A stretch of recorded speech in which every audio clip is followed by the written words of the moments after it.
Moss Motovlog.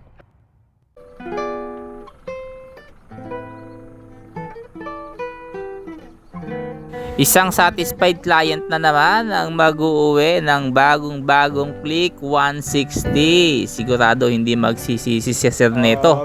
Malamang sa malamang kung maingat siya sa gamit at maayos ang kanyang maintenance dito, baka maipamana niya pa sa mga kaapu-apuhan niya ito. At napakadaming piyesa nito mga bossing ko. Mula nang dumating ito sa Pilipinas, itong Click 160 na to, mga ilang taon na rin, 2022 nagpakita ito. At mga ilang taon na rin na mayagpag at napakarami na rin kulay na nailabas taon-taon. At ito na nga yung mga kulay na inilabas ngayong 2026. Tatlong kulay yan. Meron yung puti. Meron din tayo na i-feature na kulay steel gray ang kulay. Tapos itong black na to na may kakaibang lining. At from 132,000 pesos down to 117,000 pesos 900. Napakababa na po nito. Ibinagsak na ng Honda yung presyo dahil na nga sa mga kakompetitor sa market. Dami kasing naggaya nito. Merong Skygo, merong Euro, meron pang isa. Hindi ko lang alam kung ano yung isa pa eh. Basta pagkakaalam ko, tatlo yung gumaya dito ng mga China brands na napakamura. Wala pang 100,000. Ito kasi nasa 132.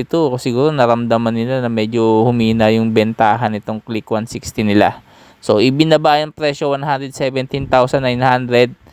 At syempre, sa ganyang presyo, maganda na ang labanan, Pero wag nyo na masyadong hilingin pa na ibaba ng gusto. Dahil nga syempre, Honda naman yan, sigurado naman yung tibay at tagal na pagsasama nyo. Kung magaling kang, maayos kang mag-maintenance. Yan, Kahit anong motor po gamitin nyo, kung hindi po kayo marunong mag-maintenance, yung mga basic maintenance, kahit 3 buwan sasabog ang motor sa inyo, Siyempre, yan ang kailangan nyo gawin. Yung pagpapalit ng langis, yun ang number 1. At alam ng mga owner yan, yung mga nakabili o nagmamayari nitong Click 160, kung saan kukuha ng mga pyesa na mura, bukod sa kasa na meron sa Honda na availability ng pyesa, meron pa yan sa mga labas ng kasa o aftermarket. Yung mga class A, yung mga mumurahin. Pero syempre pagdating sa mga internal parts, dapat syempre mas maganda kung genuine parts na. So yung mga parts naman na internal parts ng motor, matagal naman po yan bago bumigay, Depende yan sa gamit mo, minsan sa taon. Pero kalimitan tinitingnan talaga yan sa mileage ng motor kung gaano kahaba na yung tinatakbo. Kalimitan magpapalit ka niya ng mga internal parts pagka na mga sa 80,000 km na yung motor, Depende yan kung ilang taon mo gagamitin, uubusin yung 80,000 km.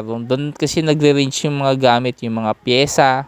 May mga taon lang yan na hanggang doon lang talaga siya. Alam na mga engineer yan kung hanggang saan itatagal ng mga pyesa nila. Kaya sa panahon ngayon, kung dati ang mga motor patibayan, ngayon po sad to say, hindi na po ganun hindi na nila ginagawa yon kasi mawawala ng benta.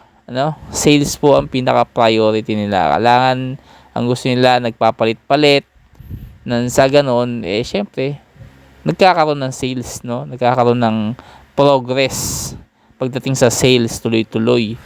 Ang kagandahan kung Click 160 ng Honda ang bibilin mo at hindi yung mga China na copycat nito, meron kang tinatawag na pride of ownership. Kasi syempre, original designer, Honda pa, mataas yung mataas yung pride of ownership mo.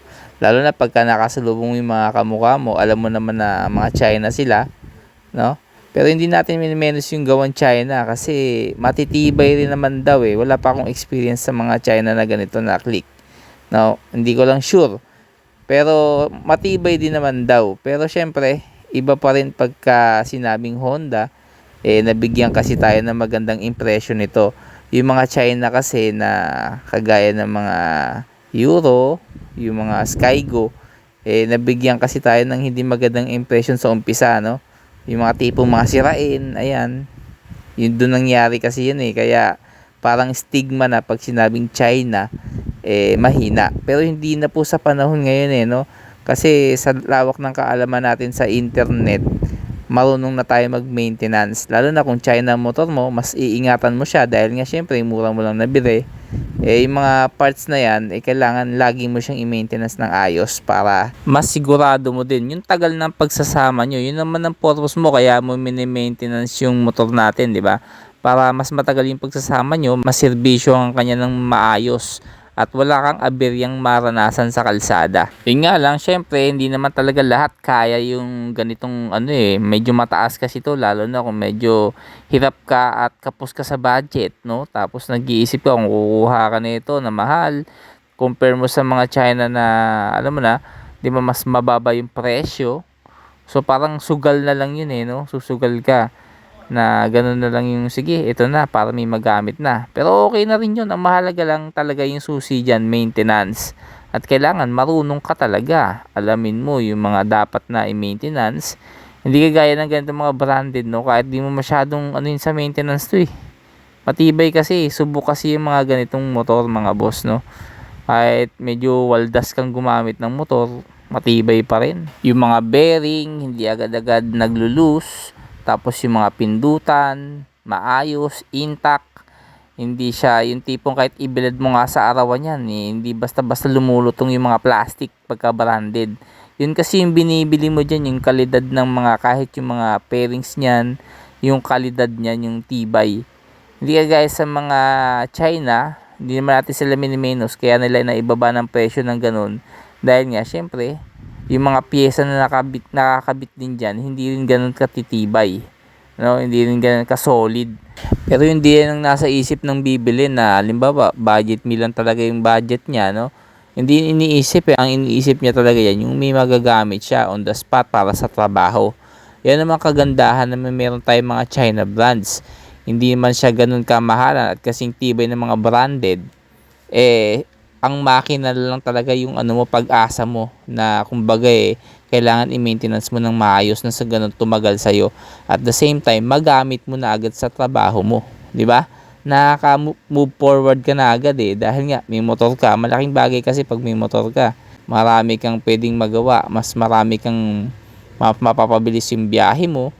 Tapos, bawas pa sa gastos sa pamasahe, di ba? Pero ibang usapan pag i-modified mo na, no? Dagdag gastos na yon. Pero kung ayaw mo naman ng Honda Click at ayaw mo rin ng mga China, meron dito Taiwan brand. Itong pinapakita ko sa inyo ngayon. Ito maganda to. Halos kasing presyo lang din ng Click 160. Nasa 119,000 yata ito kung di ako nagkakamali. Itong Naga 155. Scooter din siya na may gulay board, same ng 160 ng Click. Pero tingnan mo naman to, ibang-iba. Ang SIM Naga ay isang Taiwanese brand yan. Branded, matibay rin yan. Kasabayan din to ng Honda. At sila po ang unang nakagawa ng pinakamatibay na makina sa buong mundo. Ang Stellite alloy cylinder na ginagamit ng Honda noon. At na-adapt na rin nila hanggang ngayon yung tibay nito.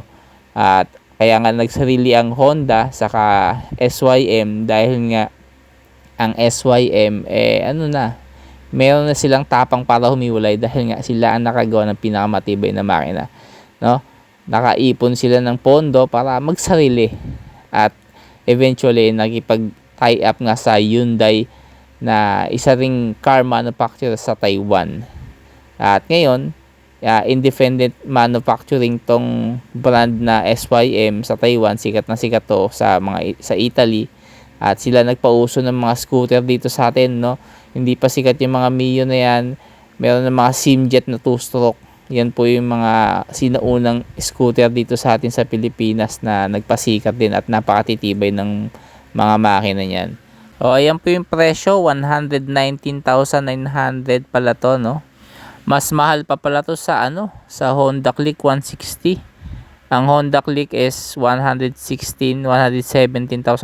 Ito 120 na halos din.